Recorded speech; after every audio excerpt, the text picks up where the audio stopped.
we have Michael here today from Michael Sherwood from Malwarebytes in our second Essentials of Business Security video. So we'll have the Troy Hunt one live, on YouTube very soon.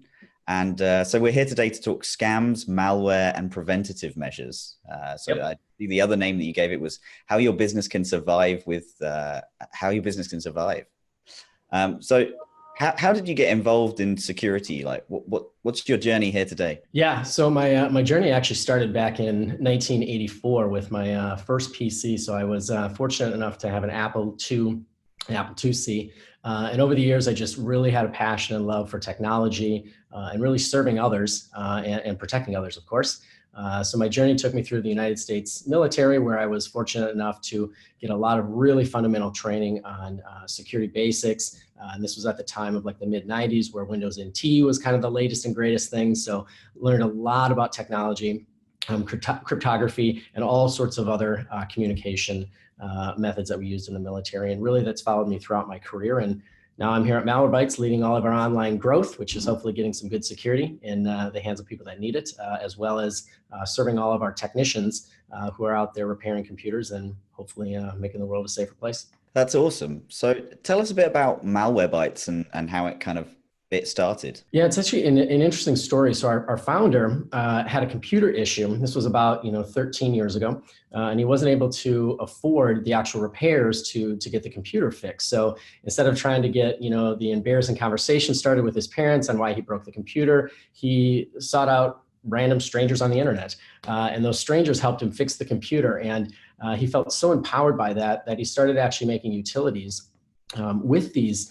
new friends online. And some of those, went after one or two minor little pieces of adware at the time. And really that was the foundation that started Malwarebytes. And a couple of years after that, he had a nice program, and version 1 of Malwarebytes is what came from that. That's awesome. It's always really interesting to hear like the early days of the antivirus scene, because like that's I think where all the kind of the hardcore security people started. Like it was the it was the kind of chasing and to and fro of security that made it kind of a rock star, all-star team, I think, of people that started back then. Yeah, and that's exactly what it was. And if you ever wonder why we've got a free scanner, and that's still our leading kind of acquisition, if you will, and we've got no plans to change that. So he really wants to give back to the community, and all of us that are here, come from some sort of either service or kind of giving background where we just really want to help the community.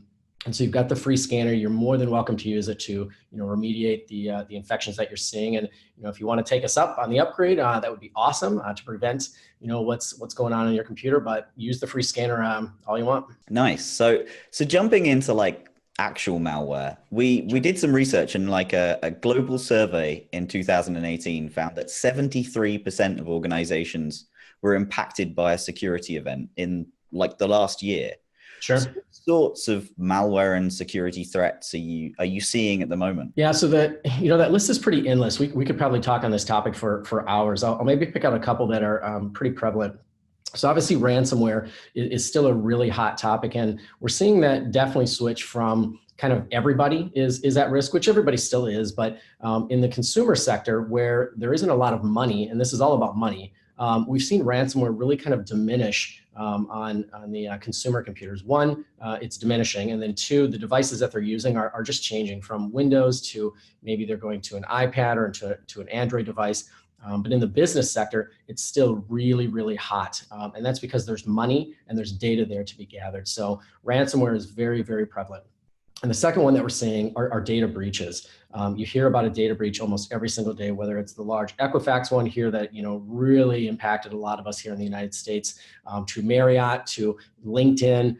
We're just seeing them really on a weekly basis of the data being shared out there. Yeah, I mean, in the UK, it was we didn't have the kind of the Equifax thing. There was, I think, a few customers in the UK that were that had a problem with that, but okay. On the whole, it wasn't really that much of a problem here. The massive thing here was that our entire National Health Service actually, the ransomware there really prevalent. Yeah, and that's what they're going after. They're going after where, where there's money and where there is the biggest impact. And obviously, if they're able to get inside of a healthcare facility or a hospital, that's people's lives at stake. So the money that's willing to be traded to get your systems back online, astronomically increases when you've got kind of control of a system like that. Yeah, I'm not sure the British healthcare system has any money, but they definitely tried to get some out of it. That's So, funny. like the different types of businesses, like are there some that are more at risk than others, or is everyone free game at the moment? Yeah, I do think everyone is free game, and what'll happen is maybe they'll send out some kind of feelers, if you will. So they'll send out a broad message, whether it's a phishing attack or maybe it's a targeted attack, and sometimes that does go out to the masses. What they're really trying to figure out is which of those kind of vectors are sitting out there with open doors, and once they kind of fine tune that, if you will, they can take those targeted attacks, specifically the ones that are going to the C levels and trying to get the CFOs and the CEOs to get kind of spoofed emails between them, and they're trading emails back and forth, but they're actually talking to the scammer versus the CFO or the CEO. So we see a lot of attacks like that where it's actually inner departments or inner kind of personalities that think they're talking to somebody at their company, but they're actually talking to the scammer, and they may approve some sort of wire transfer or something of that nature. And unbeknownst to them, they're actually talking to the bad guys. Yeah, I must say, since I have a C in my title, which is about 6 months old, as soon as that happened, Yep. there were all sorts of people trying to email me with all sorts of scams. Yeah, we've got kind of a hard rule here where if you're at the C level and you're looking to exchange money and there's some sort of approval that happens, you actually have to pick the phone up here, because we had a very targeted attack a couple of years ago where they were pitting our CEO versus the CFO. And so we just have a hard rule now that you just have to pick up the phone and have that conversation in person. That's really interesting. Yeah. So we all know that kind of Malwarebytes is about proactive protection. And so what are the basics a business needs to protect themselves against these kind of threats? The layers is the best approach. So if I think of a house, everybody has kind of doors and windows and locks. Some may want to have a security, some may want to have a dog. And what's fascinating is, people are building these houses, as the analogy goes, and they're not really putting any doors on their house. And so at minimum, you need to have some sort of antivirus and anti-malware. And I think that's really good. That's kind of the buzz term that's really stuck in the industry for the last 20 years. But people sometimes just install that and they think, well, I've got my antivirus, I'm good to go. And the fact of the matter is, that's great. That's like having the door in your house, but you forgot to put the locks there. You forgot to put the windows. You forgot to put the alarm. And really, you have to look at your business to understand what data do I have, and how valuable is that to the bad guys. And even if you're a small dental shop, the bad guys are still going to come after you for maybe $1,500, $2,000, $2,500 for those ransomware attacks. And you really need to have a layered approach. And it's no longer about just having that door, which is the antivirus on your machine. It's about having anti-malware, the Proton Mail, things of that nature to help with your mailing. And of course, I'm sure, Troy talked about this, your two-factor authentication, your password management system, which you guys offer.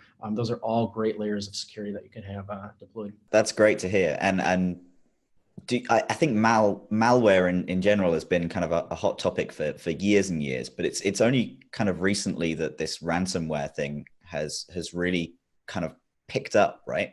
Yep. And the thing that really surprises me is they are going after like these small, as you said, dental shops and stuff like that. Like it's not the massive, in our case, the one that hit the news is the NHS, right? It's the Sure. National Health Service, but that's not common, right?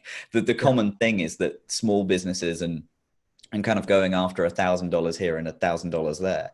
But like, how is the landscape of malware and ransomware and in general cybersecurity from your guys' point of view? Like, how has that changed over the last, say, 5 years? Yeah, sure. I'll even go back maybe 10 years. So, 10 years ago, it was, I don't want to say it was still kind of like fun and games. And there was some, monetary elements of it. People were trying to get, money from extorting people. But really in the last 10 years, people have radically shifted into making this all about money. And in the dental shop one is just such a great example where if they've got the ability to get onto, 2 or 3 little dental networks, $1,000 at a time, they can really kind of take that package and repackage it and actually go after, 15 or 20 different dental shops. So they actually don't have to do a lot when they're creating the kind of the second and third iteration. So they create this nice little malware package. They find out that it works after, attempting it a few times.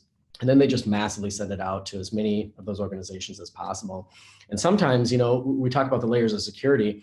Certainly that's a weak link, if you will. But another weak link is, not having the right IT person there to support you, whether you're trying to do it on your own, or maybe the person you're working with doesn't have all of the layers deployed. And a lot of times, the human is the kind of the weakest link, if you will. Do you think that there's like a consistent scam that they have that works? Like, is that where they usually start? Yeah, I think, some of the ones that are pretty consistent are the social engineering ones. So they're actually not that sophisticated from a malware perspective. They have something that entices the reader to engage. So, some of the more prevalent ones that we're seeing in the last couple of years are things like Office 365. So they'll create a template. It'll look like your regular good old Office, Office login, and they'll just massively email that out. And it'll say, click here to re-authenticate, or, iPhone's another great one. Click here for your, free iTunes gift card or something of that nature. And you end up, thinking that you're logging into what's either Office or maybe your Apple account.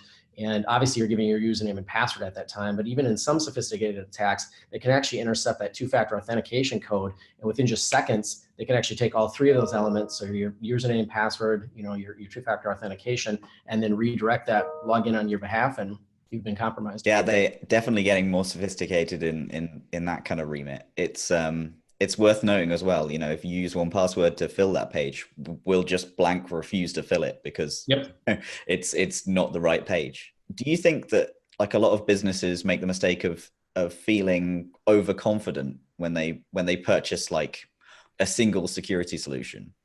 And how can they avoid this trap of like, knowing that they need to install basically layers of protection? And what do you think there? Yeah, they definitely make the mistake. So I think, what's really interesting. So I always kind of use my mom as an analogy. So, my mom, love her to death. She knows that she needs, antivirus. She now thinks that she needs VPN. VPN is, in my terms, kind of the modern day antivirus from a misunderstanding what it actually is, what it actually does. And I think as we kind of go into the next couple of years, people are going to say, oh, I've got my antivirus, I've got my VPN, and I'm protected from viruses, and I've got my privacy protected. That's the VPN kind of pitch there. And it's just, in the security world, we know that's just not true. So what I'd really recommend is, having a partner in crime, having a good technician partner in crime, whether it's somebody that you're actually paying, or maybe it's a friend that you can work with, having somebody who can help you understand just what's going on out there. And then most certainly figure out what layers of, there's 15 different layers that you can have on the machine, which of those layers are actually going to impact your business, and then figuring out how do you deploy all of those. Certainly you don't need all of them in every single case, but some of the basics like antivirus, you need a firewall, you need a password manager, you need two-factor authentication on all of your accounts. But a dentist running their shop again, they're not going to know which one of those has more importance than the other. So having a really good technical partner is key. Yeah, we have definitely seen like waves of advertising, basically of where the money is being spent, and VPN is like massive at the moment. Every all the searches and all people are just thinking that this VPN is a cure-all for security. And I think you're absolutely right. Like people get kind of I have my security sorted, I use a VPN all the time, that kind of mentality. Yeah, and it worries me for the Facebook breaches and things of that nature. A VPN has nothing to do with any of that, but people click, well, I'm connected on my VPN, I'm at a remote Wi-Fi at a hotel, and now all my Facebook data is safe. And it's like, well, that's not even remotely true. So I really fear that is going to be the new buzzword that's misunderstood. Yeah.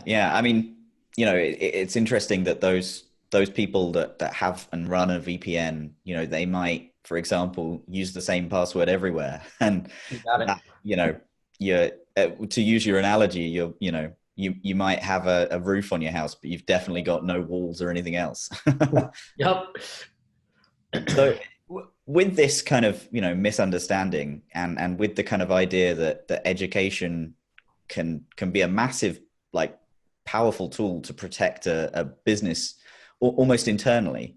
Do Yep. you have any tips for the viewers on, what's the best way to educate employees, both on the scams and just security in general? Yeah, I think there's a couple of ways, and this is a little self-promotion for us, but we actually have a really good blog. It's free, but we talk about all sorts of things that are going on in kind of the malicious world. And whether you're a security expert or maybe you're just trying to dabble in it or you know enough to be dangerous, it's a really powerful set of kind of thought leadership around stuff, as well as, when the big breaches happen, we kind of dissect it down for you of here's what's actually going on and here's what you really need to do. So that's kind of step one. And if that's a little bit too much for you, or maybe you're not in the security world, really having that partner in crime. And I highly recommend, hiring somebody. We've got all sorts of things that we see at businesses. People, get health insurance, they get insurance for their business, they get, the security system for their dental shop, but they kind of, skip out on all of the technology and the security. So find a trusted IT partner that you can bounce these ideas off of. And then more importantly, find a person that can actually help you implement these things to keep your business safe. Yeah, absolutely. Like in the past, it's been pretty kind of prevalent to have an IT partner in terms of, helping you purchase technology and helping you run your systems and stuff like that. But one thing that I've actually seen rise in the past, couple of years really is hiring actual cybersecurity help and Yep. Getting someone on board like that in, even, the four-man dentist shop.